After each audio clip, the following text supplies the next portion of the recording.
Welcome back to my YouTube channel. तो इस video में हम लोग बीएससी नर्सिंग जो भी स्टूडेंट अभी देखिए आपका 14 जून को एंट्रेंस एग्जाम है, एप्लीकेशन फॉर्म फिलअप हो रहा है। कैसे एप्लीकेशन फॉर्म फिलअप होंगे? अगर आपको बीएससी नर्सिंग कोर्स करना है वो भी आपको उत्तर प्रदेश से करना है। उत्तर प्रदेश का एप्लीकेशन फॉर्म बीएससी नर्सिंग का आ चुका है। अगर आपको एप्लीकेशन फॉर्म फिलअप करना है तो आप पूरी इन्फॉर्मेशन आपको प्रोवाइड की गई है इसी चैनल पे, तो आप जाके देखें। और जो स्टूडेंट तैयारी कर रहे हैं, हम लोग इस वीडियो में नर्सिंग एप्टीट्यूड क्वेश्चन करेंगे। नर्सिंग एप्टीट्यूड की ये काफ़ी वीडियो हम लोग चैनल पे कर चुके हैं। अभी लास्ट में मैं बता दूंगा कि कितनी वीडियो हम लोग कर चुके हैं। तो देखिए क्वेश्चन अच्छे से लगाइए और हर एक क्वेश्चन को सॉल्व करने की कोशिश करिए। देखिए नर्सिंग एप्टीट्यूड की काफ़ी वीडियो, लगभग 20-25 वीडियो करा दी गई है। तो देखिए जो क्वेश्चन कराए गए हैं वो क्वेश्चन मैं सिलेक्ट नहीं कर रहा हूँ। अब ये सब क्वेश्चन इसलिए लिया हूँ कि ये सब क्वेश्चन अभी नर्सिंग एप्टीट्यूड में नहीं कराया हूँ। तो आप सीरीज वाइज पूरा नर्सिंग एप्टीट्यूड की वीडियो देखिएगा। 40 क्वेश्चन आपके नर्सिंग एप्टीट्यूड में पूछे जाएंगे। 40 क्वेश्चन में 39 क्वेश्चन आपको सही करना है। 39 क्वेश्चन से कम नहीं होने चाहिए भाई। तो मेहनत करिए जोरदार और शानदार, और 39 क्वेश्चन सही करने की कोशिश करिएगा एंट्रेंस एग्जाम में। तो देखिए चलिए कुछ क्वेश्चन आप बताइए, कुछ क्वेश्चन का आपको जवाब देना है। कमेंट बॉक्स में आप कमेंट लिखिए। और देखिए सभी स्टूडेंट को कमेंट बॉक्स में कमेंट लिखना है भाई। कुछ स्टूडेंट ऐसे होते हैं जिसको आप बोल सकते हो सेल्फिश बोल सकते हो, मतलब खुद का उनका काम हो जाना चाहिए जो भी है। तो खुद का काम नहीं, अगर आप कमेंट्स नहीं करते हैं, क्वेश्चन का रिप्लाई नहीं करते हैं, तो चीज़ें समझ में, चीज़ें मुझे भी नहीं आती है ना कि आप पढ़ रहे हैं कि गाना गा रहे हैं। तो चीज़ें तभी समझ में आती हैं जब आप रिप्लाई देते हैं, कमेंट बॉक्स में बताते हैं कि जो चीज़ पूछा जाता है। जैसे इस क्वेश्चन को देखिए, 9th नंबर क्वेश्चन को देखिए, 10th क्रेनियल नर्व, 10वीं कपालीय तंत्रिका का नाम आपको बताना है कि 10th क्रेनियल नर्व क्या होती हैं। अब 12th पेयर तो क्रेनियल नर्व होती है। 12th पेयर में आपको 10th नंबर वाली, 10वीं नंबर वाली आपको बतानी है। तो अभी लास्ट तक हम खुद बता देंगे। नेक्स्ट में ये देखिए, ये क्वेश्चन आपका, इसका भी कमेंट बॉक्स में कमेंट ही करना है कि इंसुलिन यूज ट्रीट। अब ये इंसुलिन क्या है? इंसुलिन एक हार्मोन है। हार्मोन क्या होता है? तो हार्मोन सब चीज़ पढ़ा दिया गया है। इंसुलिन हार्मोन यूज किया जाता है किसके इलाज में? देखिए इंसुलिन किसके इलाज के लिए प्रयोग किया जाता है। तो आप इस क्वेश्चन का कमेंट बॉक्स में कमेंट करेंगे। ये जो मैं कमेंट करने बोल रहा हूँ ना, ये सब क्वेश्चन 4, 5, 10 बार करा दिए गए हैं, तो आपको पता होने चाहिए। नहीं पता है तो आप जाएं तैयारी करें अच्छे से। सेकंड क्वेश्चन देखिए, थायरॉक्सिन इज प्रोड्यूस्ड बाय। अब देखिए थायरॉक्सिन क्या होता है? थायरॉक्सिन एक हार्मोन है। ये भी थायरॉक्सिन जो होता है वो क्या किसके द्वारा प्रोड्यूस होता है? तो ये बताइएगा कि थायरॉक्सिन हार्मोन किसके द्वारा प्रोड्यूस होता है, ये भी आप बता सकते हैं और बताना ही है कमेंट बॉक्स में। नेक्स्ट में देखिए, presence of protein in urine means, अगर यूरिन में, अगर मूत्र में अगर क्या प्रोटीन मात्रा आने लगे, प्रोटीन की मात्रा आने लगे, तो उसको क्या कहते हैं? तो यहाँ पे कमेंट बॉक्स में आप कमेंट करेंगे। इन सभी का आंसर अगर आपको पास नहीं आ रहा है तो कोई बात नहीं है, इसका आंसर मैं सेंड कर दूंगा। कहाँ पे? टेलीग्राम पे या फिर व्हाट्सएप ग्रुप में भेज दूंगा। तो चिंता ना करें, लेकिन एक बार ट्राई तो करें। देखिए नेक्स्ट क्वेश्चन, ये देखिए हेमेच्यूरिया। अब ये देखिए हेमेच्यूरिया का मतलब क्या होता है? क्वेश्चन ऐसे पूछेगा कि हेमेच्यूरिया मीन्स क्या होता है। तो हेमेच्यूरिया, हीम मीन्स ब्लड और यूरिन मीन्स यूरिया, मतलब ब्लड में क्या चीज़? ये देखिए मूत्र में मतलब ब्लड में, ब्लड इन यूरिन, अगर यूरिन में ब्लड आने लगता है तो उसी को हेमेच्यूरिया बोलते हैं। ये देखिए हीम मीन्स ब्लड होता है और यूरिया यूरिन से लिया गया है। तो यूरिन में अगर ब्लड की आने लगेगा तो वो हेमेच्यूरिया होता है। जब कोई इन्फेक्शन हो जाता है, किडनी में इन्फेक्शन हो गया, यूरेटर में इन्फेक्शन हो गया है, या यूरिनरी ब्लैडर में इन्फेक्शन हो गया, तो ये चीज़ें होने लगती हैं कि यूरिन में ब्लड आने लगता है। जब पेशाब करते हैं तो उसमें तो ब्लड आने लगता है, तो उसी को, उस टर्मिनोलॉजी को हेमेच्यूरिया बोलते हैं। नेक्स्ट में ये देखिए, मूत्र में ये हो गया, universal donor blood group is. Universal donor मतलब यूनिवर्सल डोनर, जो हम लोग ब्लड क्या करते हैं, काफ़ी लोग ब्लड डोनेट किए होंगे। तो ब्लड डोनेट करने के बाद डायरेक्ट किसी पेशेंट को नहीं दिया जाता है। वो ब्लड डोनेट जब हम लोग करते हैं तो वो जाके स्टोर किया जाता है। हॉस्पिटल में स्टोर हाउस ब्लड बैंक होता है, वहाँ पे स्टोर होता है। मान लीजिए मेरा ब्लड जो है AB पॉजिटिव है, AB पॉजिटिव है या फिर B पॉजिटिव है। मान लीजिए B पॉजिटिव मैं ब्लड डोनेट किया, कोई कैंप लगा है, ब्लड डोनेट कर दिया, मैं अपना ब्लड डोनेट करूंगा तो ये जाके ब्लड बैंक में स्टोर हो जाएगा, और वहाँ पे जब स्टोर होता है तो कुछ केमिकल्स में मिलाए जाते हैं, कुछ मिला के कुछ उसको प्यूरीफाई करके जो भी रहता है वो ब्लड बैंक का रूल है, तो वहाँ पे फिर ब्लड स्टोर कर दिया जाता है। अब किसी को ब्लड बी ग्रुप है किसी पर्सन का, उसको क्या हो गया, कोई इंजरी लग गया, कोई एक्सीडेंट हो गया रोड पे, उसका ब्लड लॉस ज़्यादा हो गया है और बी ग्रुप का है, तो वो ब्लड जो स्टोर होता है वो ब्लड जाके उसको प्रोवाइड कर दिया जाता है, और उसको ब्लड की मात्रा जो कम रहती है ब्लड चढ़ा दिया जाता है और उसको पूर्ति हो जाती है। तो उसी प्रकार ये कह रहा है universal donor blood group, universal blood donor group जो होता है ओ होता है, ओ निगेटिव कभी कभी देता है, कभी कभी ओ देता है।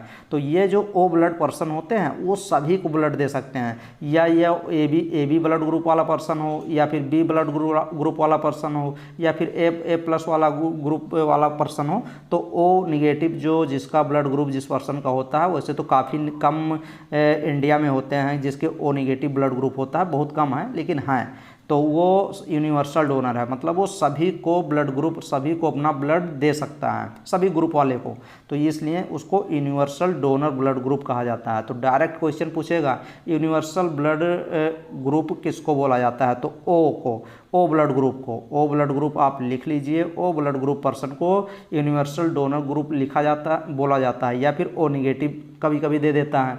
नेक्स्ट में ये देखिए, inflammation of stomach is called, पेट की सूजन कहा जाता है। अगर पेट में सूजन हो गया, मान लीजिए स्टमक में सूजन हो गया, तो उसको क्या बोलते हैं, गैस्ट्राइटिस बोलते हैं। तो ये इंपॉर्टेंट है, इसको भी देख लीजिएगा। नेक्स्ट में देखिए फिल इन द ब्लैंक्स, ये भी ऐसे भी क्वेश्चन आएंगे आपके नर्सिंग एप्टीट्यूड में कि फिल इन द ब्लैंक्स, एक दो क्वेश्चन आ जाएंगे। जैसे देखिए नॉर्मल पीएच ऑफ ब्लड, जो हम लोग का रक्त होता है, ब्लड होता है, रक्त की सामान्य पीएच कितना होता है, तो नॉर्मल पीएच आपको बताना है। नॉर्मल पीएच जो ब्लड का होता है 735 से लेके 745 होता है, तो ये एकदम याद करिएगा, यहाँ पे पॉइंट लगा है, नहीं तो 735 आप याद कर लेंगे, मतलब 7.35 एंड 7.45, तो ये चीज़ है 45, तो ये 35 से 45 ऐसे याद करेंगे तो हो जाएगा, लगभग 7.5 से ये देखिए 35 से शुरू होता है, 45 ये नॉर्मल रेंज होती है ब्लड में। तो ब्लड का पीएच अगर पूछेगा तो 7.35 से लेके 7.45 तक पीएच होता है। पीएच क्या है, पीएच की वैल्यू, पीएच क्या होता है, नॉर्मल पीएच क्या होता है, पीएच की वैल्यू के ऊपर जाएगा तो बेसिक, नीचे आएगा तो एसिडिक, ये सब चीज़ें बहुत बार कराई गई हैं। नेक्स्ट में ये देखिए bleeding from knows is called, अगर नाक से रक्त स्राव हो रहा है, मान लीजिए जो नोज है, नाक है, वहाँ से ब्लड क्या हो रहा है, ब्लीडिंग हो रहा है, ब्लड निकल रहा है, तो उसको उस एक टर्मिनोलॉजी उसको बोलते हैं, एपिस्टैक्सिस बोला जाता है। एपिस्टैक्सिस, ये देखिए एपिस्टैक्सिस मीन्स क्या होता है, नोज से ब्लड आने को एपिस्टैक्सिस बोला जाता है। तो ये भी एक टर्मिनोलॉजी है, इसको अच्छे से देख लीजिएगा, इंपॉर्टेंट है, इसलिए इस क्वेश्चन को सेलेक्ट किया गया है। ये देखिए एक क्वेश्चन और देख लीजिए, McBurney point is associated with, McBurney point होता है, जैसे एक पॉइंट होता है जो ये नाभि होता है, उसी के बगल में, उसी के पॉइंट के उसी के अगल बगल मैकबर्नी पॉइंट होती है, और मैकबर्नी पॉइंट एसोसिएटेड, ये मैकबर्नी बिंदु किस के साथ जुड़ा होता है, तो वो अपेंडिसाइटिस के थ्रू होता है। जब अपेंडिक्स के पेन होते हैं ना, तो वो मैकबर्नी पॉइंट चेक किए जाते हैं। तो मैकबर्नी पॉइंट डायरेक्ट पूछेगा, मैकबर्नी पॉइंट किससे रिलेटेड है, तो ये देखिए अपेंडिसाइटिस से, अपेंडिसाइटिस से, अपेंडिक्स जिसको बोलते हैं। नेक्स्ट में ये देखिए, ये भी एक क्वेश्चन काफ़ी अच्छा क्वेश्चन है, इसको देखिएगा, ये इसके बारे में बहुत काफ़ी बार मैं बताया भी हूँ। विटामिन के इंजेक्शन एडमिनिस्ट्रेशन, विटामिन के इंजेक्शन जो होता है, विटामिन के इंजेक्शन, भाई ये देखिएगा, विटामिन के इंजेक्शन एडमिनिस्ट्रेशन, विटामिन के इंजेक्शन प्रशासन, मतलब विटामिन के का इंजेक्शन जो दिया जाता है वो द्रव इलेक्ट्रोलाइट संतुलन सही करता है क्या, करेक्ट फ्लूइड इलेक्ट्रोलाइट बैलेंस सही करता है क्या, नहीं भाई, विटामिन के इंजेक्शन ये सब नहीं करता। इम्प्रूव प्रोथ्रॉम्बिन लेवल, प्रोथ्रॉम्बिन जो एक क्या है, प्रोथ्रॉम्बिन हार्मोन है, उसके स्तर को बढ़ाता है, हाँ तो बढ़ाता है, क्योंकि विटामिन के इंजेक्शन जो होता है वो ब्लीडिंग, जो ब्लीडिंग होता है, ब्लड का लॉस होता है, उसको रोकता है विटामिन के। तभी तो जैसे ही बच्चा पैदा होता है ना, उसको विटामिन के का इंजेक्शन दिया जाता है भाई, तुरंत। काफ़ी बार हम भी ये इंजेक्शन दिए हैं बच्चे को, तो तुरंत मसल्स, थाई मसल्स पे लगाया जाता है, और ये इसीलिए दिया जाता है कि इंटेस्टाइनल ब्लीडिंग ना कराए बच्चों में, क्योंकि जब बच्चा पैदा होता है तो उसकी इंटेस्टाइनल जो गट होती है ना, वो एकदम स्टेराइल होती है, कोई वहाँ पे बैक्टीरिया नहीं होते हैं, फन एंड फ्लोरा कोई नहीं होता है, तो इसीलिए विटामिन के इंजेक्शन लगाया जाता है। तो विटामिन के इंजेक्शन क्या कराता है, वो इम्प्रूव प्रोथ्राम्बिन लेवल को इंक्रीज करा देता है, जिससे ब्लीडिंग नहीं होती है। करेक्ट एसिडोसिस, एल्कलोसिस, ये सब कहानी नहीं है। नेक्स्ट क्वेश्चन चलिए देखते हैं। लॉस ऑफ एपिटाइट, ये देखिए भूख ना लगने को एक टर्मिनोलॉजी बोलते हैं, एक टर्म में से बोला जाता है। तो भूख ना लगने को क्या बोलते हैं, एनोरेक्सिया बोलते हैं या एस्फेक्सिया बोलते हैं। एस्फेक्सिया तो सांस लेने में दिक्कत होती है, या फिर एनोक्सिया बोलते हैं, या फिर एनीमिया। एनीमिया तो एक डिजीज है, एक बीमारी है ब्लड की। तो लॉस ऑफ एपिटाइट, भूख की कमी को बोलते हैं एनोरेक्सिया बोलते हैं। तो ये ऑप्शन नंबर आपका, फर्स्ट ऑप्शन आपका करेक्ट हो जाएगा। नेक्स्ट क्वेश्चन ये देखिए, क्वेश्चन नंबर ये देखिए, ये भी काफ़ी अच्छा क्वेश्चन है, ये भी क्वेश्चन पूछा ही गया है। ये सभी एंट्रेंस एग्जाम में पूछे गए हैं, अलग अलग एंट्रेंस एग्जाम में। Another name of ADH, ADH का एक दूसरा नेम आपको बताना है। एडीएच का दूसरा नाम क्या है, एडीएच का फुल फॉर्म बताना है, या फिर एडीएच का फुल फॉर्म नहीं बताना है, एडीएच का एक दूसरा नाम है। तो एडीएच का अगर फुल फॉर्म की बात करेंगे कि एडीएच का फुल फॉर्म क्या है, तो ए से हो जाएगा एंटी, डी से डाययूरेटिक, एच से हार्मोन। ऐसे आप लिख सकते हैं ANTINT, एंटी डाययूरेटिक, एच से हार्मोन लिख लीजिए। तो ये हो जाता है एंटी डाययूरेटिक हार्मोन, मतलब डाईयूरेटिक हार्मोन का एंटी है। मतलब अगर मान लीजिए कि पेशाब ज़्यादा बन रहा है, यूरिन ज़्यादा बन रहा है, पास आउट हो रहा है, तो एडीएच हार्मोन जो होता है वो क्या करता है, एंटी डाययूरेटिक। एंटी मीन्स रोक देगा डायूरेसिस को। तो ये देखिए ऑक्सीटोसिन को एडीएच बोलते हैं क्या, थायरोक्सिन या फिर थायरोनिन या फिर बैसोप्रेसिन बोला जाता है। एडीएच को क्या बोलते हैं, एंटी डाययूरेटिक हार्मोन कौन सा होता है इसमें, बैसोप्रेसिन क्या होता है, एंटी डाययूरेटिक हार्मोन होता है। तो ये इंपॉर्टेंट है, अच्छे से देख लीजिएगा, ये सब चीज़ें काफ़ी बार कराई गई हैं। नेक्स्ट में ये देखिए यूनिवर्सल रिसिपिएंट, अभी मैंने बताया था यूनिवर्सल डोनर के बारे में बताया था, जो सभी को ब्लड दे सकता है, चाहे जो ब्लड ग्रुप का हो पर्सन। अब इसमें यूनिवर्सल रिसिपिएंट ब्लड ग्रुप आपको बताना है। तो जो A B blood group person है, मान लीजिए मेरा ब्लड ग्रुप जो है ए बी है। अब मैं जो ए बी ब्लड ग्रुप, अगर जिस पर्सन का ब्लड ग्रुप ए बी है वो ओ नेगेटिव से भी ले सकता है, ए पॉजिटिव ब्लड ए ग्रुप वाले से ले सकता है, बी जो जिसका बी पॉजिटिव है उनसे भी ब्लड ले सकता है। तो अगर डायरेक्ट क्वेश्चन पूछा जाएगा यूनिवर्सल रिसिपिएंट ब्लड ग्रुप कौन सा होता है, तो ए बी ब्लड ग्रुप। तो ये अच्छा क्वेश्चन है, देख लीजिएगा। नेक्स्ट क्वेश्चन ये देखिए, difficulty in soloing is called, अगर हम खाना खा रहे हैं और मुझे निगलने में मतलब अंदर ले जाने में प्रॉब्लम हो रहा है फूड को, तो उसको क्या बोलेंगे, निगलने में कठिनाई को क्या कहते हैं, तो उसको कहा जाता है डिस्फेजिया बोला जाता है। DYSPHAGIA, डिस्फेजिया, ये भी इंपॉर्टेंट है। नेक्स्ट में देखिए, collapse of the lungs is called, फेफड़ों में गिरावट को क्या कहते हैं, अगर कोलैप्स कर जाए, मान लीजिए लंग्स ये है पूरा, अब ये लंग्स पूरा है ना, अब ये लंग्स है, जैसे ये लंग्स ऐसे ही बनते हैं, तो अगर लंग्स मान लीजिए कोलैप्स कर गया, कोलैप्स मतलब सिकुड़ गया, एकदम ऐसे हो गया, कोलैप्स कर गया, तो उसको क्या बोलेंगे, तो उसको एटिलेक्टियासिस बोलेंगे। ये देख लीजिए, एटिलेक्टेसिस बोलेंगे, एटिलेक्टेसिस। ये जब आप बीएससी नर्सिंग करेंगे ना, तो ये वर्ड मिलेंगे आपको। नेक्स्ट में देखिए, नेक्स्ट में pernicious anaemia is caused by, अब देखिए पर्नीशियस एनीमिया एक ब्लड की बीमारी है, ब्लड में कुछ कमी हो जाती है, जैसे विटामिन B12 की कमी हो जाए। Pernicious anaemia is caused by the deficiency of, अब देखिए पर्नीशियस एनीमिया किस विटामिन की कमी के कारण होता है, विटामिन B2 हो गया, विटामिन B6 हो गया, विटामिन B हो गया, विटामिन B12 हो गया, विटामिन B12 हो गया। भाई एक बहुत भयानक, मतलब मैंने वीडियो कराई है विटामिन की, अगर विटामिन समझ में ना आए ना, तो विटामिन की 2 या 3 वीडियो है, प्लेलिस्ट में है, वो देख लेंगे, कभी भी जीवन में क्वेश्चन नहीं गलत होगा, तो वो जरूर देख लीजिएगा अगर विटामिन से क्वेश्चन गलत हो रहे हैं। ये सभी बी ग्रुप के विटामिन इसमें दिए गए हैं। तो अगर बात किया जाए इसमें कौन सा सही है, तो डी ऑप्शन, विटामिन B12 की अगर कमी हो जाती है तो पर्नीशियस एनीमिया बीमारी हो जाती है। तो डी ऑप्शन आप करेक्ट लगाएंगे। नेक्स्ट क्वेश्चन ये देखिए, ये क्वेश्चन आप बताइए, इन क्वेश्चन को आप अच्छे से समझिए और क्वेश्चन को बताइए कौन सा इसमें ऑप्शन करेक्ट है। Identify a non essential amino acid from the following option, इसमें नॉन इसेंशियल अमीनो एसिड बताना है, बताइए नॉन इसेंशियल अमीनो एसिड बताइए, हिस्टिडीन, लाइसिन, वेलिन या फिर ग्लूटामिक एसिड।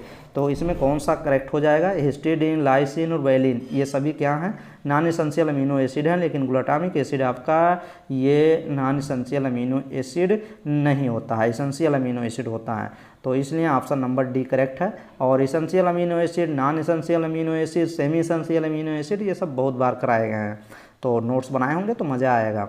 नेक्स्ट में ये देखिए इम्यूनिटी मीन्स, इम्यूनिटी मतलब क्या होता है? इम्यूनिटी जो प्रतिरोधक क्षमता होती है, इम्यूनिटी का मतलब क्या होता है? Disease resistance capacity. हाँ, यही तो सही हो जाएगा, डिजीज रेजिस्टेंस। मान लीजिए हमें कोई इन्फेक्शन हो रहा है, इन्वायरमेंट में तो कुछ ना कुछ हमेशा इन्फेक्शन टहलते ही रहते हैं। जो इन्फेक्शन कौन काज करता है? जो पैथोजेंस होते हैं, जो बैक्टीरिया, वायरस और सब होते हैं, कवक, फंजाई ये सब होते हैं। तो डिजीज में देखिए धूल धक्कड़ भी होता है ना, जो डस्ट होते हैं, डस्ट पार्टिकल, वो भी तो इम्यूनिटी को आपको आपकी क्षय पहुंचाते हैं ना। तो इम्यूनिटी पावर कहते नहीं भाई, अगर कमज़ोर है इम्यूनिटी पावर तो इन्फेक्शन तुरंत हो जाएगा। तो डिजीज रेजिस्टेंस कैपेसिटी, इम्यूनिटी मतलब यही होता है कि रेजिस्टेंस मतलब डिजीज से लड़ने की क्षमता को क्या बोलते हैं? इम्यूनिटी बोलते हैं। डिजीज प्रोड्यूसिंग, डिजीज को प्रोड्यूस थोड़ी करता है इम्यूनिटी भाई, इम्यूनिटी तो रक्षा करता है। ट्रीटमेंट ऑफ डिजीज, डिजीज की बीमारी को ट्रीटमेंट करता है, ऐसा कुछ नहीं है। नन ऑफ दीज, तो ये ऑप्शन करेक्ट हो जाएगा। ऑप्शन नंबर फर्स्ट ही करेक्ट होगा। इंपॉर्टेंट है, देखिएगा अच्छे से और समझने की कोशिश करिएगा। Case finding in RNTCP is based on.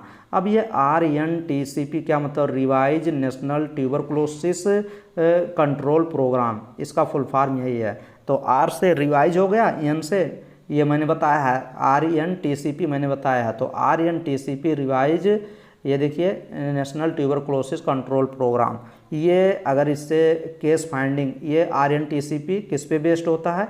X ray chest पे। मान लीजिए जिसको ट्यूबरकुलोसिस मतलब टीबी बीमारी हुई है, टीबी बीमारी होती है भाई, माइकोबैक्टीरियम एक बैक्टीरिया होता है जो टीबी काज करता है। टीबी भाई ये लंग्स की बीमारी है, जो फेफड़ा होता है उसी को दिक्कत करता है भाई, उसकी सरफेस एरिया डाउन कर देता है, वहाँ का जो सेल्स टिश्यू जो होते हैं वो डेड हो जाते हैं, तो सांस लेने में प्रॉब्लम होती है, सांस ले नहीं पाता है, लंग्स कोलैप्स कर जाते हैं, फिर लास्ट में पर्सन की डेथ भी हो जाती है। तो लंग्स में टीबी भी हो सकता है और बॉडी के किसी भी पार्ट में ट्यूबरकुलोसिस हो सकता है। ओनली लंग्स की बात नहीं कर रहे हैं, टीबी कहीं भी हो सकता है, ब्रेन में, हाथ में, पाँव में, पेट में, कहीं भी, लीवर में, किडनी में, कहीं पर भी टीबी हो सकती है। तो टीबी जो होती है उसकी फाइंडिंग करना है तो एक्सरे करेंगे चेस्ट की, मोन्टैक्स टेस्ट। हाँ, ये इंपॉर्टेंट है। ऑप्शन नंबर इसमें कौन सा? स्पुटम कल्चर या फिर स्पुटम माइक्रोस्कोपी, क्या करेंगे भाई? केस फाइंडिंग RNTCP जब revise national tuberculosis control programme में स्पुटम कल्चर किया जा रहा था कि स्पुटम माइक्रोस्कोपी, इसी दो ऑप्शन में एक ऑप्शन आपका करेक्ट है। आप कौन सा ऑप्शन इसमें करेक्ट करके बताएंगे कमेंट बॉक्स में लिखना, आप जरूर लिखना। नेक्स्ट में यह देखिए Mantoux test is used for screening diagnosis of, वही चीज़ आ गया ना, Mantoux test use for screening. एक मोन्टैक्स टेस्ट होता है, ये ट्यूबरकुलिन टेस्ट इसको बोलते हैं। मोन्टैक्स टेस्ट को लिख सकते हैं आप TUBERCULIN, ट्यूबरकुलिन स्किन टेस्ट बोलते हैं, ट्यूबरकुलिन स्किन टेस्ट बोलते हैं। स्किन टेस्ट ये इंट्राडर्मल में इंजेक्शन को इंजेक्ट करके 24-48 घंटे के लिए छोड़ देते हैं, फिर उसका क्या देखते हैं? सरफेस एरिया देखते हैं कि वो कितना फैला हुआ, नेगेटिव है कि पॉजिटिव, उसी के अनुसार मोन्टैक्स टेस्ट करते हैं। मोन्टैक्स टेस्ट, एक बार क्वेश्चन पूछा गया था कि मोन्टैक्स टेस्ट कौन सा टेस्ट है, तो ये स्किन टेस्ट है, स्किन टेस्ट भी है, ये भी आप देख लीजिएगा। और ये टीबी इन्फेक्शन के लिए टेस्ट किया जाता है, टीबी इन्फेक्शन के लिए। तो इसमें देखिए Mantoux test use for screening AIDS, malaria, tuberculosis, तो ऑप्शन नंबर सी लगाएंगे, जो कि अच्छा क्वेश्चन था। नेक्स्ट में ये क्वेश्चन देखिए, इस क्वेश्चन का आप जवाब दीजिए, अच्छे से बताइए कौन सा इसमें ऑप्शन करेक्ट है। ये 30 ईयर, एक 30 साल की फीमेल है, महिला है, has low serum calcium and phosphate with elevated पैराथ hormone, diagnosis is. अब ये क्वेश्चन कर रहा है कि एक 30 साल की महिला है, ये मत कहिएगा कि क्वेश्चन हिंदी में लेके आइए, हर एक पॉइंट को हिंदी में बताया जा रहा है। अगर आपको इतने ही शौक़ है हिंदी पढ़ने के लिए, इतने समझाने पे भी नहीं समझ में आ रही है, तो आप गूगल कर लीजिए, समझ लीजिए। तो मैं हर एक पॉइंट को तो मैं एकदम जो अपना कहते नहीं है जीव जान लगा दे रहा हूँ कि समझ में चीज़ें आपको हर चीज़ आए, परफेक्ट आप एग्जाम में कर पाएँ, तो इसलिए मैं हर एक चीज़ बता रहा हूँ। देखिए एक 30 साल की महिला है, लो सीरम कैल्शियम उसके ब्लड में होगा एंड फास्फेट होगा और एलिवेट कर गया है, उसका पैराथ हार्मोन एलिवेट कर गया है। अब आप यही नहीं समझ पाएंगे कि पैराथ हार्मोन क्या होता है। तो पैराथ हार्मोन कैल्शियम के लेवल को क्या करता है, इंक्रीज करता है या घटाता है, बढ़ाता है, ये सब चीज़ें बताया नहीं हूँ कि पैराथ हार्मोन क्या करता है। तो पैराथ हार्मोन क्या करेगा, ये डायग्नोसिस क्या करता है, विटामिन डी की डिफिशियंसी। अगर पैराथ हार्मोन एलिवेट कर जाएगा तो विटामिन डी की डिफिशियंसी हो जाएगी। तो ऑप्शन नंबर इसमें आपकी फर्स्ट ऑप्शन करेक्ट हो जाएगा। विटामिन डी करता क्या है, अब ये भी तो पता होना चाहिए, कैल्शियम लेवल इंक्रीज कराता है। नेक्स्ट में ये देखिए, ये भी अच्छा क्वेश्चन है। इस क्वेश्चन को इसीलिए लिया गया है कि इस क्वेश्चन को आप अच्छे से समझें और क्वेश्चन को सॉल्व करने की कोशिश करें। देखिए, break bone fever is common infection with, तो आपको ये पता होना चाहिए कि ब्रेक बोन फीवर, ब्रेक मतलब बोन फीवर, अगर ये फीवर हो जाता है ना तो भाई जो हड्डी होती है ना वो ब्रेक करने लगती है, टूटने लगती है और भयानक पेन भी होती है। तो ब्रेक बोन फीवर किसको बोलते हैं, जो कहते नहीं है इतना तेज बुखार है कि हड्डी को तोड़ दे रहा है, तो उसी को बोलते हैं break bone fever. Common infection with, किसकी क्या कॉमन इन्फेक्शन होता है, ये देखिए स्ट्रेप्टोकोकस पायोजेंस या डेंगू फीवर, डेंगू वायरस या फिर क्लास्ट्रीडियम टिटेनी या साल्मोनेला टाइफी। तो ब्रेक बोन फीवर जो होता है ना ये डेंगू वाला होता है, डेंगू वायरस। तो ऑप्शन नंबर इसमें बी ऑप्शन करेक्ट हो जाएगा। और इसमें जब ये ब्रेक बोन फीवर होता है ना तो इसमें जो मसल्स होती है ना वो एकदम ऐठन होने लगती है, ऐठन जॉइंट जो होता है वो पेन करने लगता है। तो ये इसमें प्रॉब्लम यही होती है, तो ये इम्पॉर्टेंट है। इसमें डेंगू होता है, डेंगू किसके द्वारा होता है, डेंगू जो होता है ये डेंगू का वेक्टर क्या होता है, डेंगू फैलाता कौन है, एक पर्सन से दूसरे पर्सन में मॉस्किटो ही होता है। जो मॉस्किटो ये डेंगू वायरस को अपने ट्रांसमिट करता है दूसरे एक पर्सन से दूसरे पर्सन में, क्या होता है, मॉस्किटो। नेक्स्ट क्वेश्चन ये देखिए, हुइच पैरासाइट ये देखिए ये भी क्वेश्चन काफ़ी अच्छा है भाई। Which parasitic infestation produce anaemic condition. Question को समझाएं क्या आपको, क्वेश्चन एकदम आसानी समझ जाएंगे। हुइच पैरासाइट, पैरासाइट किसको बोलते हैं भाई, पैरासाइट उसको बोला जाता है जैसे जू होते हैं हम लोग के बालों में, कहते नहीं है भाई जू पड़ गए हैं तुम्हारे सिर में, तो जू पैरासिटिक का वर्क करता है। पैरासाइट का काम क्या होता है, वो तुम्हारी बॉडी पे आ जाएगा, मेरे बॉडी पे, मेरे शरीर में आ जाएगा और वो क्या करेगा, मेरे शरीर से खाना पीना सब कुछ लेगा और राज करेगा, उसी को पैरासिटिक बोलते हैं। सब कुछ मेरा यूज करेगा और आसानी से जिंदा भी रहेगा, मौज करेगा। तो parasitic infestation produce anaemic condition, कह रहा है कौन सा पैरासिटिक इन्फेस्टेशन है कि जो प्रोड्यूस करता है एनीमिक कंडीशन प्रोड्यूस करता है, मतलब ब्लड की, शरीर में ब्लड की कमी कर देता है। एस्कैरिस है क्या, हुकवार्म है क्या, पिनवार्म है क्या, किन्नन है। तो देखिए अगर शरीर में ये हुकवार्म आ गया ना, हुकवार्म जैसे आप अर्थवार्म देखे होंगे ना ऐसे बना होता है। हुकवार्म इसका क्यों नाम है, ये जो आगे का ना इसका हुक लाइक होता है, वो बॉडी में शरीर में जाके ऐसे चिपक जाता है। तो ये रहता कहाँ पे है, ये हुकवार्म ज़्यादातर इंटेस्टाइन में रहता है, गट में रहता है, जो इंटेस्टाइन वाला होता है, स्मॉल इंटेस्टाइन, लार्ज इंटेस्टाइन। तो ये इंटेस्टाइन में जाके वहीं पे रहेगा और ब्लड इंटेस्टाइन से बहुत आसानी से वहीं पे एब्जॉर्प्शन होता है ना। ज़्यादातर जो लोग हम लोग फूड खाते हैं, खाना खाते हैं, तो वहीं पे एब्जॉर्प्शन होता है, अब वहाँ उसको आसानी से, और ये एकदम सॉफ्ट टिश्यू होती हैं इंटेस्टाइन की, वहाँ से आसानी से ब्लड को सक करता रहेगा, ब्लड फीडिंग करता रहता है, ब्लड को खाता रहता है। ये जो राउंड वार्म होता है ना, ये जो हुक वार्म, राउंड वार्म, ये सब तो ये हेलमिंथीज में आते हैं, हेलमिंथीज इसको बोलते हैं। तो ये क्या करते हैं, ब्लड को पीते रहते हैं और शरीर में ब्लड की कमी कर देते हैं, तो उसी को एनीमिक कंडीशन बोला जाता है। क्वेश्चन तो 100% समझ में आया होगा भाई, नहीं समझ में आया होगा तो 2, 4, 10, 20, 50 बार देखिए अगर इतने समझाने पे नहीं समझ में आ रही हैं चीज़ें। The age of administration of measles, देखिए मीजल्स क्या है, मीजल्स एक वैक्सीन है जो बच्चों में लगाई जाती है। अब क्वेश्चन पूछा जा रहा है कि जो है मीजल्स की वैक्सीन लगाई जाती है ये बच्चों में कब लगाई जाएगी, 18 मंथ पे, 4 मंथ पे, 2 मंथ पे, 9 मंथ पे, तो 9 मंथ पे लगाई जाएगी। तो option number D option correct हो जाएगा। Small pox is eradicated, small pox कब से इरेडिकेट मतलब ख़त्म कर दिया गया है, 1977 इंडिया में, 1978 इंडिया से, या फिर 1980 में। तो 1980 से भाई स्मॉल पॉक्स ख़त्म कर दिया गया है। क्वेश्चन पूछेगा डायरेक्ट। नेक्स्ट क्वेश्चन ये देखिए, mean birth weight in India. ये क्वेश्चन तो हमें लगता है इस बार छप के आ रहा है। अगर छप के आ रहा है तो क्वेश्चन एकदम शानदार रहेगा, और 2-3 बार इसीलिए इस क्वेश्चन को मैं लिया हूँ। Mean birth weight in India, India में जो बच्चा पैदा होता है ना, उसका कह रहा है mean birth weight, normal birth weight कितना होना चाहिए। तो बच्चा कहेंगे स्वस्थ बच्चा है, तो उसका एक रेंज है। ये देखिए यहाँ से दिया गया है, ये दिया गया है, यहाँ से देख लीजिए। फर्स्ट जो दिया गया है 2 kg से लेके 2 किलोग्राम से लेके 2.3 किलोग्राम, नहीं ये गलत है। 2.3 से ये भी गलत है।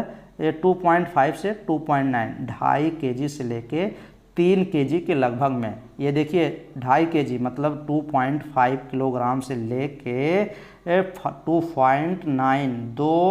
2.9 किलोग्राम तक बच्चा होना चाहिए। तो वेट के अनुसार बच्चा स्वस्थ रहेगा। तो ऑप्शन नंबर इसमें सी ऑप्शन आप करेक्ट लगाएंगे। ये सी ऑप्शन, ये बी ऑप्शन, ये ए ऑप्शन, ये डी ऑप्शन। तो सी ऑप्शन करेक्ट कर दीजिए। नेक्स्ट क्वेश्चन, इस क्वेश्चन का आप जवाब दीजिए, कमेंट बॉक्स में कमेंट करके बताइएगा। लेकिन चलिए क्वेश्चन को मैं अच्छे से बताता हूँ। और हाँ, क्वेश्चन ये देखिए, क्वेश्चन रीड कर लीजिए। फादर ऑफ माइक्रोबायोलॉजी, क्वेश्चन क्या कह रहा है? फादर ऑफ माइक्रोबायोलॉजी, माइक्रोबायोलॉजी के पिता, माइक्रोबायोलॉजी के फादर कौन है भाई? Robert Koch, Louis Pasteur, Edward Jenner या फिर पाउल इहरलिच। तो ऑप्शन नंबर इसमें बताइए, father of microbiology. Father of microbiology कभी भी पूछा जाएगा ना, तो आप लुईस पास्चर बताएंगे। Louis Pasteur, father of microbiology कौन है? लुईस पास्चर हैं। तो option number B option correct लगाइएगा। और यहीं पे एक क्वेश्चन और मैं ले रहा हूँ, इसी क्वेश्चन को देखिए। Father of bacteriology, father of bacteriology, ये 2-3 क्वेश्चन है ना, कभी कभी पूछता है फादर ऑफ बैक्टीरियोलॉजी, कभी कभी पूछेगा फादर ऑफ माइक्रोबायोलॉजी, कभी कभी पूछ लेगा फादर ऑफ इम्यूनोलॉजी, कभी क्वेश्चन पूछ लेगा फादर ऑफ कीमोथेरेपी। तो ये इंपॉर्टेंट हो जाते हैं, कन्फ्यूजन क्वेश्चन होता है। फादर ऑफ बैक्टीरियोलॉजी कभी भी पूछे ना कि फादर ऑफ बैक्टीरियोलॉजी, तो बैक्टीरियोलॉजी हमेशा याद कर लीजिए, बैक्टीरियोलॉजी कोच होगा। बैक्टीरियोलॉजी कोच होंगे। तो रॉबर्ट कोच, ये देखिए रॉबर्ट कोच एकदम ध्यान में होना चाहिए, ऐसे लिख लीजिए, कोच बैक्टीरियोलॉजी। तो एकदम Robert Koch first option correct आप लगाएंगे। नेक्स्ट क्वेश्चन की तरफ मूव करेंगे। क्वेश्चन एक बार ये भी खूब क्वेश्चन पूछा जाता है कि मानव के हृदय में जो हम लोग का हार्ट होता है ना, हार्ट, मानो हम लोग का हार्ट होता है, क्वेश्चन पूछा जाता है कि हम लोग का हार्ट जो होता है उसमें कितने चैम्बर होते हैं। काफ़ी बार मैंने बताया हूँ, तो उसमें 4 चैम्बर होते हैं। 4 चैम्बर, 2 आर्किल होता है, 2 वेंट्रिकल होता है। ये राइट आर्किल होता है, ये राइट वेंट्रिकल होता है, ये लेफ्ट आर्किल होता है, ये लेफ्ट आर्किल, ये लेफ्ट वेंट्रिकल। काफ़ी बार बताया गया है। दिल में 2 ऊपरी छोटे आर्किल होते हैं, नीचे 2 वेंट्रिकल होते हैं। औसत मानव हृदय 1 मिनट में 72 बार धड़कता है, बीट करता है। मानव हृदय का औसत वजन, जो दिल का वजन होता है, धड़कन की हार्ट का वजन जो होता है वो 300 ग्राम होता है। तो ये सभी क्वेश्चन पूछे गए हैं, तो मैं बता दिया एकदम अच्छे से। तो आप देख लीजिएगा, ये क्वेश्चन भी इसी के माध्यम से कर लीजिए। देखिए क्वेश्चन भी पूछा गया, ऐसे चीज़ें नहीं फेंकी जा रही हैं हवा में, कॉन्सेप्ट बताई गई हैं सब वीडियो में। जाके वीडियो को अभी देखिए, कोई स्टूडेंट ऐसे भी होंगे ना वीडियो को लाइक नहीं किए होंगे, और प्लीज़ आप लोग वीडियो को लाइक कर दीजिए। फ्री में सब कुछ प्रोवाइड कर दिया हूँ, पूरी सिलेबस खत्म है। फिजिक्स की बात किया जाए, केमिस्ट्री की बात किया जाए, बायोलॉजी की बात किया जाए, नर्सिंग एप्टीट्यूड की बात किया जाए, इंग्लिश की बात किया जाए। इंग्लिश थोड़ा कम वीडियो है, लेकिन सफिशिएंट करा देंगे कि 30-32 क्वेश्चन आपके करेक्ट हो जाएंगे। तो 170-160 क्वेश्चन आप टारगेट मान के चलिए, 160 के ऊपर क्वेश्चन सही हो जाएंगे अगर आप अच्छे से चैनल से पढ़ाई कर रहे होंगे, जी जान लगा के। क्वेश्चन देखिए, मनुष्य के हृदय में कितने कोष्ठक हैं, मतलब कितना चैम्बर है? 2, 3, 4, तो 4 चैम्बर हैं ही। तो आप सी ऑप्शन करेक्ट लगाएंगे। नेक्स्ट क्वेश्चन ये देखिए, जानदार और शानदार क्वेश्चन ये भी है। Which among the following is gram positive organism. Gram positive organism मतलब ग्राम पॉजिटिव बैक्टीरिया यहाँ दिया गया है, तो आपको बताना है ग्राम नेगेटिव बैक्टीरिया कौन से होते हैं, ग्राम पॉजिटिव बैक्टीरिया कौन से होते हैं। वो मैंने एकदम पूरा वो टेबल बताया नहीं है, इधर ग्राम पॉजिटिव बताया था, इधर ग्राम नेगेटिव बताया था, उसके कैरेक्टर भी बताए थे, उसके एग्जाम्पल भी बताए थे, सब कुछ बताया हूँ। तो इसीलिए इसको बताइए ग्राम पॉजिटिव ऑर्गेनिज्म कौन सा है, ग्राम पॉजिटिव बैक्टीरिया कौन सा है। क्लॉस्ट्रीडियम बोटेलिनम, या फिर यह देखिए क्लेप्सेला निमोनी, या फिर स्यूडोमोनास एरिगेनुसा, या फिर एसिनोटोबैक्टर बाउमैनी। तो ऑप्शन नंबर इसमें क्लास्ट्रीडियम, ये देखिए बोtulinum है जो कि ग्राम पॉजिटिव बैक्टीरिया है। तो option number first option correct हो जाएगा। नेक्स्ट क्वेश्चन ये देखिए, who called father of medicine. ये देखिए फादर ऑफ मेडिसिन, मेडिसिन भाई फादर ऑफ मेडिसिन किसको कहा जाता है, किस साइंटिस्ट को फादर ऑफ मेडिसिन बोला जाता है, लुईस पास्चर या फिर लॉर्ड लिस्टर या फिर हिप्पोक्रेट्स। तो सब ये क्वेश्चन जानते हैं कि हिप्पोक्रेट्स साहब जो थे साइंटिस्ट थे, तो इनको बोला जाता है फादर ऑफ मेडिसिन। सब ये क्वेश्चन सही करते हैं सभी स्टूडेंट। अगर आपका सही नहीं हो रहा है क्वेश्चन ना, तो आप पढ़ने में बहुत वीक हैं भाई, आप सब वीडियो देखे नहीं हैं चैनल पे, शानदार और जानदार ये सब कराई गई हैं। Hippocrates is Greek physician refer to as father of medicine because is the first, वही चीज़। नेक्स्ट क्वेश्चन ये देखिए, ये भी शानदार क्वेश्चन है, who is known as Indian Hippocrates.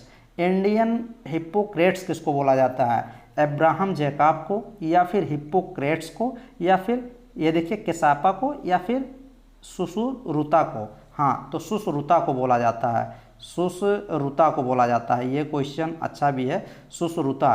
तो ये देख लीजिएगा, सुश्रुता या बोल लीजिए या सुश्रुता बोल लीजिए, सुश्रुता बोल लीजिए। सुश्रुता जो है उनको इंडियन हिप्पोक्रेट्स बोला जाता है। तो डी ऑप्शन करेक्ट हो जाएगा। नेक्स्ट क्वेश्चन ये देखिए, which is the following drugs used in the treatment of round worm infestation. ये देखिए जो राउंड वार्म हो गया, हुक वार्म हो गया, जैसे कहते नहीं पेट में पेट दर्द होता है छोटे बच्चों का, छोटे बच्चों में ज़्यादा होता है क्योंकि छोटे बच्चे जो है ज़मीन पे खेलते हैं तो कभी कभी मिट्टी भी खा लेते हैं भाई वो, तो वो बैक्टीरिया चला जाता है बच्चे में। सॉइल में तो बैक्टीरिया हमेशा रहते हैं ना कोई बैक्टीरिया सॉइल मिट्टी में है, तो बच्चे छोटे छोटे होते हैं वो खा लेते हैं। अब बच्चों में फिर पेट दर्द होता है, फिर रोते हैं, तो समझ में चीज़ें आ जाती है कि बच्चे का पेट तो दर्द हो रहा होगा, अगर बता नहीं पाता है तो वो सिम्टम के बेस पे तो उसका आँख देख लेते हैं कि हाँ, तो आँखों की पुतली देख के पता चल जाता है। तो ये देखिए ट्रीटमेंट ऑफ राउंड वार्म, तो अब उनको दवा दी जाती है, तो लिक्विड फॉर्म में आती है, टेबलेट के फॉर्म में भी आती है, एल्बेंडाजोल आती है। तो ये ऑप्शन नंबर इसमें एल्बेंडाजोल लिक्विड भी होता है जो बच्चों को दिया जाता है। तो ये देखिए एल्बेंडाजोल, फिर वो जाके जो ये राउंड वार्म होते हैं गट में होते हैं, इंटेस्टाइन में उनको, या पेट में होते हैं, गट में नहीं पेट में होते हैं, उनको मार देता है, फिर वो फीकस के थ्रू लैट्रिन के थ्रू बाहर आ जाते हैं। तो एल्बेंडाजोल टेबलेट, एल्बेंडाजोल हो गया, ये देखिए मिबेंडाजोल हो गया या पिपराजीन हो गया, ये सब ड्रग्स हैं वार्म के। या फिर आइवरमेक्टिन हो जाता है, आइवरमेक्टिन तो चलते ही हैं, अभी भी धुआंधार चलते हैं, मतलब मार्केट में मिलते हैं, आइवरमेक्टिन प्लस चलते हैं। तो ये आइवरमेक्टिन एलमेंथीज ड्रग्स होते हैं। डायरेक्ट क्वेश्चन ये भी पूछा गया कि एलमेंथीज ड्रग्स बताइए, तो आइवरमेक्टिन आप याद करके चलिएगा। नेक्स्ट क्वेश्चन ये देखिए, bark of which plant yield famous drug malaria. ये देखिए बार्क ऑफ व्हिच प्लांट किस प्लांट का नाम आपको बताना है। प्लांट का जो फ्लोएम पार्ट होता है, जैसे ये प्लांट हो गया, तो प्लांट के चमड़ी वाला देखते नहीं है कि ऐसे ऐसे निकलता है, फ्लोएम होता है वो, उसका निकल जाता है, तो उसी के बार्क ऑफ व्हिच प्लांट, किस प्लांट के बार्क मतलब वो होता है जो खोखला जो निकलता है प्लांट में, ऐसे ऐसे छूटता रहता है। Yield famous drug malaria, malaria का ड्रग्स, मलेरिया की दवा बनाई जाती है किस प्लांट के बार्क से। तो एक प्लांट का नाम है सिंकोना प्लांट है, सिंकोना जो प्लांट है ना उसके बार्क से बनाई जाती है मलेरिया की दवा बनाई जाती है। तो इसमें यही पूछ रहा है कि कौन सा प्लांट है कि उसके बार्क से मलेरिया की दवा बनाई जाती है, तो सिंकोना प्लांट है। तो ये ऑप्शन नंबर फर्स्ट करेक्ट हो जाएगा और इम्पॉर्टेंट है। ये देखिए cinchona is a genus of tree from which dried bark, उसका जो खोखला होता है वो सुखा लेते हैं, फेमस एंटी मलेरियल ड्रग बनाई जाती है जिसको क्यूनिन बोलते हैं, ये इंपॉर्टेंट है क्यूनिन। नेक्स्ट क्वेश्चन ये देखिए, ये भी क्वेश्चन शानदार और जानदार है। Which of the following is a stage of the nursing process in which the nurse continuously collect data to identify a patient actual and potential health need. मान लीजिए ऐसे घुमा फिरा के देगा, लैंग्वेज कभी कभी क्वेश्चन में बहुत ज़्यादा दे देता है, हम लोग क्वेश्चन पढ़ते पढ़ते ना ये सब भूल जाते हैं कि पूछ क्या रहा है, लेकिन क्वेश्चन में एक ऐसा टर्म दिया रहता है कि उसी से क्वेश्चन सॉल्व हो जाते हैं। जैसे इस क्वेश्चन की अगर बात करें तो इसमें देखिए अभी कौन सी टर्मिनोलॉजी दे रहा है जिससे हम आंसर को सॉल्व करेंगे। ये देखिए which of the following is stage of the nursing process, nurse मान लीजिए हॉस्पिटल में काम कर रही है, process in which the nurse continuously collect data, अब यहीं से पकड़ेंगे, कि जो नर्स है वो कंटिन्यूसली लगातार डाटा कलेक्ट कर रही है, आइडेंटिफाई कर रही है कि पेशेंट में एक्चुअल क्या हेल्थ की नीड है, मतलब उसको क्या नीड है, मतलब डाटा कलेक्ट कर रहा है तो वो क्या बोलेंगे। तो वही चीज़ बोल रहा आप प्लानिंग कर रहे हैं कि इम्प्लीमेंटेशन कर रहे हैं कि इवेल्युएशन कर रहे हैं, क्या कर रहे हैं आप। मान लीजिए हॉस्पिटल में आपकी ड्यूटी है, कोई तुरंत पेशेंट आया, कोई मरीज आया, तो आप उसका डाटा कलेक्ट कर रहे हैं, कुछ उससे पूछ रहे हैं, कुछ पेशेंट से पूछ रहे हैं कि भाई क्या हुआ, आप कहाँ पे चोटिल हुए, कैसे हुए, और कुछ हमको दिख रहा है तो हम खुद देख रहे हैं, खुद बोल रहे हैं कि आप यहाँ पे चोटिल हुए हैं, ऐसे हुआ है, ऐसे हुआ है, आपको फीवर है, सब कुछ जो भी है। तो वो असेसमेंट करते हैं। असेसमेंट में ऑब्जेक्टिव और सब्जेक्टिव डाटा होता है। ऑब्जेक्टिव डाटा हम खुद करते हैं और सब्जेक्टिव डाटा जो पेशेंट होता है वो खुद बताता है, उसको सब्जेक्टिव डाटा बोलेंगे। तो assessment, option number D option correct हो जाएगा। देखिए यहाँ पे क्रेनियल नर्व के बारे में बता देते हैं। Cranial nerve 12 pair cranial nerve होती है हम लोग के शरीर में, 12 pair cranial nerve. Cranial nerve का काम क्या होता है, क्रेनियल नर्व भाई ब्रेन में होती है, तो ब्रेन में क्रेनियल नर्व जो ये क्रेनियल नर्व होती है ना, अब ये क्रेनियल नर्व का काम क्या होता है, अलग अलग जगह खबर ले जाती है ब्रेन से। जैसे मान लीजिए हमें खाना खा रहे हैं, टंग को जो जीभ है उसको चलाना है, घुमाना फिराना है, तभी तो सलाइवेशन होगा खाने का, तो क्रेनियल नर्व होती हैं। एक क्रेनियल नर्व, उसका नाम कुछ होता है, अभी आगे देख लेंगे, वो जाके संदेश देगा कि जाइए जो टंग से उसको मूव कराइए। तो ये क्रेनियल नर्व का काम यही होता है। पहले इसका डेफिनेशन समझ लीजिए। ये देखिए क्रेनियल नर्व दैट एक्सटेंड, मतलब निकलती हैं through the body on both side, शरीर के दोनों तरफ, emerging directly from brain, brain से, दिमाग से, एंड ब्रेन स्टेम से, आर कॉल्ड क्रेनियल नर्व उसको बोलते हैं। नेक्स्ट में ये देखिए cranial nerve carry, cranial nerve का काम क्या होता है, ये इन्फॉर्मेशन ले जाती हैं फ्रॉम द ब्रेन, ब्रेन से ले जाएंगी, other part of the body, body के अदर पार्ट पे ले जाएंगी। First primarily to the head and neck, head और नेक में जाती हैं।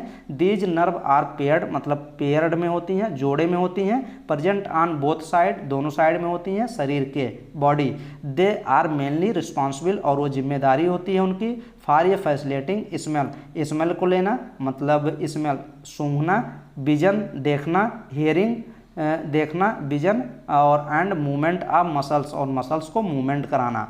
Cranial nerve are concern with the head, neck and other facial region, तो क्रेनियल नर्व जो होती हैं वो कंसर्न होती हैं कहाँ कहाँ पे, हेड में, नेक में, फेशियल रीजन में, बॉडी के अदर पार्ट में। Cranial nerve arise directly from, कहाँ से ये क्रेनियल नर्व निकलती हैं, तो ब्रेन से। और contrast to spinal nerve, spinal nerve में भी जाती हैं, and exist through the foramen, और फोरामेन में भी जाती हैं। Most of the cranial nerve originate in the brain, अधिकतर जो क्रेनियल नर्व होती हैं वो ब्रेन से निकलती हैं, ब्रेन स्टेम से निकलती हैं, एंड पास होती हैं थ्रू द मसल्स में जाती हैं, एंड सेंस आर्गन प्रोवाइड करती हैं हेड एंड नेक में।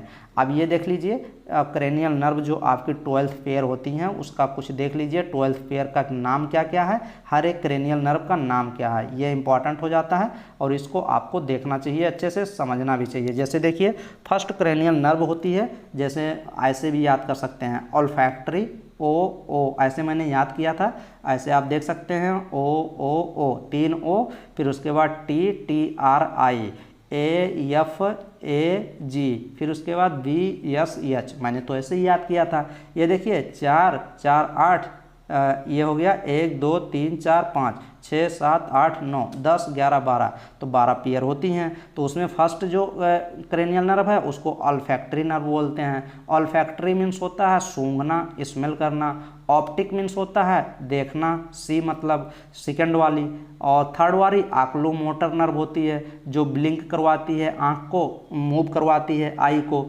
फिर उसके बाद फोर्थ वाली जो होती है, डायरेक्ट क्वेश्चन ऐसे पूछेगा कि फर्स्ट क्रेनियल नर्व का नेम क्या है, olfactory nerve. Second cranial nerve कौन सी है, ऑप्टिक नर्व, देखने वाली। थर्ड क्रेनियल नर्व का नाम क्या है, ऑक्यूलोमोटर नर्व, ऐसे पूछेगा। तो सभी देख लीजिए। फोर्थ ट्रोकैलियर नर्व बोलते हैं फोर्थ नर्व को, वो क्या करती है, मूव और आइज को मूव कराती है। ट्राइजेमिनल नर्व, क्वेश्चन तो ये भी पूछा जाता है कि 5 नंबर की जो क्रेनियल नर्व होती है सबसे बड़ी क्रेनियल नर्व होती है, ट्राइजेमिनल नर्व होती है। ट्राइजेमिनल नर्व क्या करती है, फेस, चेहरे को और चिक्स को और टेस्ट को एंड जा को मूवमेंट कराती है। नेक्स्ट में 6 नंबर पे एब्ड्यूसेंस नर्व होती है जो ability to move your eyes. Facial nerve होती है 7वें नंबर वाली। 8वें नंबर वाली होती है ऑडिटरी नर्व, 9 नंबर वाली होती है glossopharyngeal nerve. Glossopharyngeal nerve taste के लिए होती है। और 10th नंबर पे वैगस नर्व होती है। वैगस नर्व भी पूछा गया था क्या, फर्स्ट क्वेश्चन शायद 10th नर्व भी पूछी गई थी, 10वीं वाली vagus nerve. Next vagus nerve क्या करती है, डाइजेशन एंड हार्ट रेट को ये संभालती है। तभी तो कहते नहीं है भाई डाइजेशन मेरा बहुत ख़राब है, बहुत ज़्यादा एसिडिटी बन रही है, तो वो वैगस नर्व भी स्टिमुलेट कभी कभी करती है, कोई रीजन होता है तो एसिडिटी बहुत भयानक बनती है। नेक्स्ट में देखिए एसेसरी नर्व होती है, जो स्पाइनल एसेसरी नर्व इसको बोलते हैं। और 12 नंबर जो लास्ट वाली होती है हाइपोग्लोसल नर्व होती है। हाइपोग्लोसल नर्व टंग के लिए होती है, जीभ के लिए होती है। तो ये इतना मैं सब कुछ आपको अच्छे से करा दिया। आप क्रेनियल नर्व के फंक्शन ये सब दिए गए हैं, आप पढ़ लेंगे और आसानी से विजय प्राप्त करेंगे इस एग्ज़ाम में, जो आपका 14 जून को बीएससी नर्सिंग का एंट्रेंस एग्ज़ाम होने वाला है। तो अच्छे से पढ़ाई करिए। यूट्यूब एक बार ओपन कर लीजिए, कुछ चीज़ आपको बता देते हैं। सीटी नीट चैनल आप सर्च कर लीजिए। तो यहाँ पे जाइए, आप चैनल पे यूट्यूब ओपन करिए, वहाँ पे सीटी नीट चैनल सर्च करिए। जैसे ही सर्च करेंगे ये 2 चीज़ दिख जाएगा, चैनल का नेम, चैनल का लोगो, इसी पे आप क्लिक कर लीजिए। जैसे इस पे क्लिक करेंगे आप मेरे चैनल के फ्रंट कवर पे जाएंगे। ये देखिए फ्रंट कवर आपको दिख रहा है, यहाँ पे आप जाएंगे, यहाँ नीचे स्क्रॉल करेंगे, 62,000 सब्सक्राइबर, 1800 वीडियो चैनल पे, जो कि आप भी सब्सक्राइब कर लीजिए प्लीज़। नेक्स्ट में यहाँ नीचे आएंगे, यहाँ पे आपको सब वीडियो 600-700 वीडियो मिल जाएगी, यहाँ से 10-12 वीडियो मिल जाएगी। यहाँ से फिनिश करिए, फिर प्लेलिस्ट में जाइए, यहाँ पे क्लिक कर लीजिए। प्लेलिस्ट में सब इंपॉर्टेंट वीडियो, इंपॉर्टेंट टॉपिक की सब एकदम ज़ोरदार शानदार मिल जाएंगी। यहीं से आपको वीडियो सब करनी है, जितनी वीडियो यहाँ प्लेलिस्ट में है करनी है। ये मत पूछिए कौन सी करनी है, सभी करनी है, सभी इंपॉर्टेंट है, इसीलिए इसमें ऐड की गई हैं। यहाँ कोई अटबट नहीं चलेगा, सभी वीडियो आपको करनी है। अगर आपको एग्जाम में अच्छे करने हैं, एकदम ज़ोरदार और शानदार करने हैं। ये नर्सिंग एप्टीट्यूड की 24 वीडियो यहाँ करा दी गई है, ये वीडियो नंबर 25 थी। तो जाके अच्छे से करिए और शानदार तैयारी करिए। थैंक